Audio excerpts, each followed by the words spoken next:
Firstly, congratulations Dineshna on a wonderful career. Very very special ஜேர்னியாக இருந்திருக்கு உங்களுக்கு. And அந்த ஜேர்னியில் நான் ஒரு சின்ன பார்ட்டாக இருந்திருக்கேன். என்னோடய ஃபஸ்ட் கிளாஸ் கரியர், அதுக்கப்புறம் நான் 10 வருஷம் ஃபஸ்ட் கிளாஸ் கரியர் ஆடும்போது என்னோடய ஸ்பெஷல் மூமெண்ட்ஸில் கூட இருந்திருக்காரு. எவ்வளோ அப்ஸ் அண்ட் டவுன்ஸ் பார்த்துருக்காரு, எனக்கு ஹெல்ப் பண்ணியிருக்காரு, பல கிரிக்கெட்டர்ஸ்க்கு ஹெல்ப் பண்ணியிருக்காரு, ஒரு லீடராக இருந்திருக்காரு. அண்ட் எவ்வளோ அப்ஸ் அண்ட் டவுன்ஸ் பார்த்துருக்காரு. அதை மீறி மேலே வந்து கம்பேக்ஸ் கொடுத்துருக்காரு. 1-2 கம்பேக் இல்லை, எக்கச்சக்க கம்பேக்ஸ். அண்ட் அதுவும் ஃபினிஷ் பண்ணும்போது என்ன ஹை நோட்டில் ஃபினிஷ் பண்ணியிருக்காரு. Still he was performing. Finish பண்ணும்போது கூட ரொம்ப சந்தோஷமாக இருக்குது.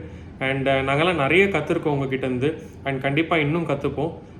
ஒரு ஸ்பெஷல் திங் தினேஷ் நகிட்ட என்னென்னு பார்த்தீங்கன்னா, அவரோட ஒர்க் எத்திக். எப்போல்லாம் வந்து டைம் கிடைக்குதோ he wants to be the best. அவர் வந்து எப்போவுமே வந்து டாப்பில் தான் இருக்கணும்னு பார்ப்பாரு. எந்த ஏஜாக இருந்தாலும் கேம் எவால்வ் ஆச்சுன்னா அவரும் எவால்வ் ஆகணும்னு பார்ப்பாரு.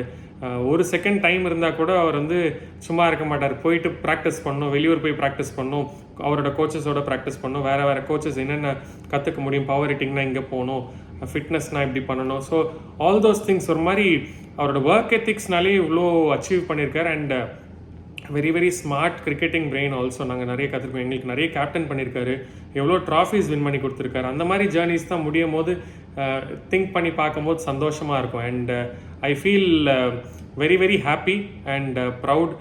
ஒரு ஹை நோட்டில் முடிச்சிருக்காரு. அண்ட் அந்த ஜேர்னியில் நாங்களும் கொஞ்சம் ஒரு பார்ட்டாக இருந்திருக்கோம். ஐ எம் ஷுர் உங்களோட செகண்ட் இன்னிங்ஸ் இதுக்கப்புறம் என்ன பண்ணிங்கனாலும் you will be the best and you would want to be the best.